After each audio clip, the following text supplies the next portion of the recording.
Hello friends, कैसे हैं आप सभी। उम्मीद करते हैं स्वस्थ होंगे, मस्त होंगे और अपनी स्टडी में जोरदार तरीके से लगे होंगे। तो चलिए फ्रेंड्स, आज की वीडियो में मैं आपको क्लास 12 फिजिक्स का एक इम्पोर्टेंट टॉपिक का पोस्टमार्टम बहुत ही सिंपल तरीके से इस वीडियो में करने वाले हैं। और वादा है फ्रेंड्स, इस टॉपिक के लिए कहीं और आपको भटकने की ज़रूरत नहीं पड़ेगी। तो चलिए फ्रेंड्स, आज की वीडियो बिना किसी देरी के स्टार्ट करते हैं। तो गाइस, वीडियो में आगे बढ़ने से पहले यदि आप चैनल पर नए हैं तो चैनल को सब्सक्राइब कर लीजिए और वीडियो पसंद आए तो अपने दोस्तों में शेयर जरूर कीजिएगा।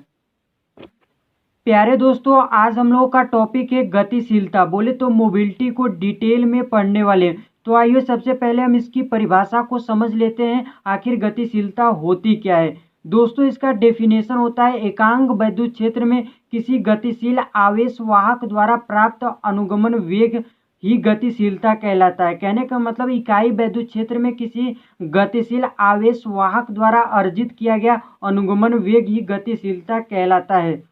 समझ में नहीं आया ना दोस्तों, कोई बात नहीं, अभी केवल मोटी मोटा आइडिया ले लीजिए, क्योंकि अभी मैं जब इसका फॉर्मूला लिखूंगा ना दोस्तों, तो उसी से हम लोग इसको बनाना सीखेंगे। ओके दोस्तों, इसको हम लोग म्यू से प्रदर्शित करते हैं। तो गतिशीलता का फॉर्मूला हो जाएगा mu equals to V D upon E, जहाँ पर वी डी आपका दोस्तों अनुगमन वेग है और कैपिटल ई क्या आपके पास है, वैद्युत क्षेत्र की तीव्रता। ठीक है दोस्तों, यदि दोस्तों ये फॉर्मूला आपको याद हो जाता है तो इसकी परिभाषा की बात करें या फिर मात्रक या फिर डायमेंशनल फार्मूला, बीमी सूत्र, सारी चीज़ें आप बड़े ही आराम से निकाल सकते हैं यदि ये फॉर्मूला आपको याद हो जाता है। ठीक है, तो यहाँ पर वी डी आपका क्या है, अनुगमन वेग, ड्रिफ्ट वेलोसिटी है। ठीक है, अनुगमन वेग, ठीक है, इसको इंग्लिश में बोलते हैं ड्रिफ्ट वेलोसिटी। और यहाँ पर जो नीचे में कैपिटल ई है, ये आपका क्या है, वैद्युत क्षेत्र की तीव्रता है। ठीक है, ये क्या है, इलेक्ट्रिक फील्ड इंटेंसिटी, वैद्युत क्षेत्र की तीव्रता है। ठीक है दोस्तों, आइए दोस्तों अब क्या करेंगे, इसकी परिभाषा को बनाने के लिए हम क्या करेंगे, वैद्युत क्षेत्र की तीव्रता को एकांक कर देंगे। ठीक है, तो वैद्युत क्षेत्र की तीव्रता को यहाँ पर हम इकाई कर देंगे। इकाई कहने का मतलब एकांक। ठीक है दोस्तों, और एकांक का मतलब होता है 1 कर देना। ठीक है, और जब 1 कर देंगे दोस्तों वैद्युत क्षेत्र की तीव्रता को, तो जो अनुगमन वेग होगा वही गतिशीलता के बराबर हो जाएगा। कहने का मतलब mu equals to V D हो जाएगा। ठीक है, तो इसका परिभाषा क्या बनेगा दोस्तों, यदि वैद्युत क्षेत्र की तीव्रता को एकांक कर दिया जाएगा तो गतिशील आवेश वाहक का जो अनुगमन वेग होगा वही गतिशीलता के बराबर हो जाएगा, अर्थात गतिशीलता कहलाएगा। ठीक है, आइए दोस्तों अब हम गतिशीलता का मात्रक निकालते हैं। दोस्तों, सूत्र मात्रक निकालने के लिए इसके सूत्र से ही पूछेंगे आखिर इसका मात्रक क्या है। ठीक है, तो ऊपर आपका क्या है, वेग है, और नीचे आपका वैद्युत क्षेत्र की तीव्रता है। ठीक है, तो वेग का मात्रक क्या होता है गाइस, मीटर पर सेकेंड होता है। ठीक है, मीटर पर सेकेंड होता है। ठीक है, और नीचे क्या आपके पास वैद्युत क्षेत्र की तीव्रता है। ठीक है, और इसका फॉर्मूला होता है वैद्युत क्षेत्र की तीव्रता का एफ अपान क्यू होता है। ठीक है, तो ऊपर न्यूटन, बल का मात्रक न्यूटन हो जाएगा, नीचे कूलाम हो जाएगा, अर्थात न्यूटन प्रति कूलाम इसका क्या हो जाएगा, मात्रक। ठीक है, तो यहाँ पर नीचे में क्या लिखेंगे, न्यूटन इंटू न्यूटन प्रति मतलब प्रति कूलाम लिखेंगे तो ऊपर कूलाम चला जाएगा। ठीक है, तो यहाँ पर कूलाम ऊपर आ जाएगा। ठीक है दोस्तों, तो कूलाम इंटू मीटर पर न्यूटन इंटू सेकेंड इसका क्या हो जाएगा, मात्रक हो जाएगा। ठीक है, कहने का मतलब इसको इस तरह से लिखेंगे सिंबॉलिक फॉर्म में, तो कूलाम को सी से लिखते हैं, कूलाम इंटू मीटर प्रति न्यूटन इंटू सेकेंड हो जाएगा। ठीक है, इसका क्या हो जाएगा, यही मात्रक। ठीक है, आइए अब इसका हम बीमी सूत्र निकालते हैं, डायमेंशनल फॉर्मूला।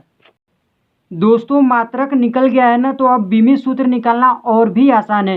कैसे सर, जैसे कि यहाँ पर आपके पास ऊपर में क्या है, कूलाम इंटू मीटर है। ठीक है, तो कूलाम किसका मात्रक होता है, आवेश का, और आवेश का बीमी सूत्र होता है दोस्तों, आपको भी पता होगा, एटी। कितना होता है, एटी होता है। और ये मीटर किसका मात्रक होता है, लंबाई का, और लंबाई का बीमी सूत्र होता है एल, होता है कैपिटल। ठीक है, और इसका मतलब होता है प्रति, अर्थात डिवाइडेड बाई, नीचे आपके पास क्या है, न्यूटन इंटू सेकेंड है। ठीक है, और न्यूटन किसका मात्रक होता है, बल का, और बल का सूत्र होता है, बीमी सूत्र क्या होता है गैस, एम एल टी के पावर -2 होता है। ठीक है, और इंटू में सेकेंड है, सेकेंड किसका मात्रक होता है, समय का, और समय का बीमित सूत्र होता है कैपिटल टी। ठीक है, अब यहाँ पर हम देख रहे हैं जो भी कटेगा काट लेंगे, फिर इसको हम क्या करेंगे अरेंज कर देंगे, आपका बीमित सूत्र आ जाएगा। ठीक है, तो कैपिटल टी से कैपिटल टी निपट जाएगा और कैपिटल एल से कैपिटल एल भी निपट जाएगा। ठीक है, आप क्या करेंगे सभी पावर को ऊपर लेकर जाएंगे। ठीक है, तो एम को ऊपर लेकर जाएंगे तो एम के पावर में क्या हो जाएगा -1 हो जाएगा, और टी के पावर -2 नीचे है तो ऊपर लेकर जाएंगे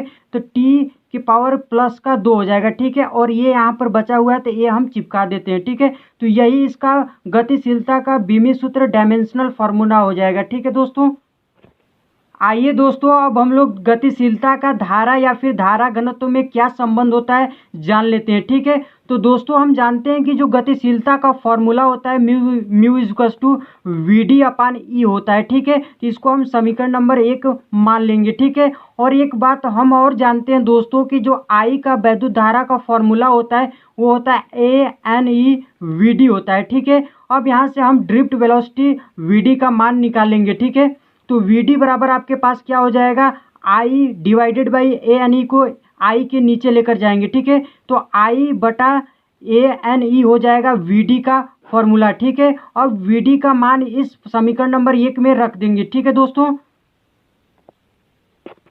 कुछ इस प्रकार से आपका फॉर्मूला बन जाएगा। ठीक है, म्यू बराबर VD/E है। ठीक है, तो VD का मान हमने कितना निकाल लिया दोस्तों I/ANE और यहाँ पर इसका कैपिटल E। ठीक है, तो ये हो गया आपका धारा और गतिशीलता में संबंध। ठीक है दोस्तों, एक बात हम लोग और जानते हैं कि I/A किसके बराबर होता है धारा घनत्व J के बराबर होता है। ठीक है, तो यहाँ पर हम क्या करेंगे I/A के स्थान पर J पुट कर देंगे। ठीक है, तो आपका म्यू का फॉर्मूला क्या बन जाएगा J बटा नीचे क्या बचेगा आपके पास NE कैपिटल E। ठीक है, NE कैपिटल E। ठीक है, यहाँ पर छोटा ई जो है वो क्या है इकाई आवेश है और कैपिटल E क्या है ये वैद्युत क्षेत्र की तीव्रता है। इस तरह आपने देखा कि धारा और धारा घनत्व में गतिशीलता का क्या संबंध होता है आप जान चुके हैं। ठीक है दोस्तों, अब हम लोग इस फॉर्मूले को मुक्त इलेक्ट्रॉन के लिए मॉडिफाई करेंगे तो कुछ इस प्रकार से हो जाएगा। तो हम जानते हैं कि मुक्त इलेक्ट्रॉन का जो अनुगमन वेग होता है दोस्तों VD बराबर क्या होता है मुक्त इलेक्ट्रॉन के लिए इसका फॉर्मूला होता है आपके पास capital E small e tau divided by m होता है। ठीक है, और कैपिटल E यहाँ पर वैद्युत क्षेत्र की तीव्रता स्मॉल e इकाई आवेश है। ठीक है, ये किसका अनुगमन वेग होता है मुक्त इलेक्ट्रॉन का। ठीक है, तो आपका जो ये गतिशीलता का फॉर्मूला कुछ इस प्रकार से बन जाएगा म्यू बराबर VD/E है, तो VD का मान क्या क्या रखेंगे capital E small e tau divided by m। ठीक है, तो E tau divided by m और इसका कैपिटल E इंटू में E हो जाएगा। ठीक है, अब क्या करेंगे E से E को कैंसिल कर देंगे तो आपके पास गतिशीलता का फॉर्मूला क्या बन जाएगा दोस्तों मुक्त इलेक्ट्रॉनों के लिए फ्री इलेक्ट्रॉन के लिए क्या बन जाएगा E tau divided by m। ठीक है, तो दोस्तों हम यहाँ पर देख रहे हैं कि जो m होगा किसी इलेक्ट्रॉन के लिए ये कांस्टेंट होगा और ये इकाई आवेश है तो ये भी कांस्टेंट होगा। तो आपका हम देख रहे हैं कि जो गतिशीलता है वो डायरेक्टली प्रोपोर्शनल है टाउ के। टाउ क्या है यहाँ पर दोस्तों ये आपका श्रांति काल है। ठीक है, क्या है श्रांति काल है, अर्थात कि प्रति टक्कर में लगने वाला जो समय होता है उसी को श्रांति काल कहते हैं।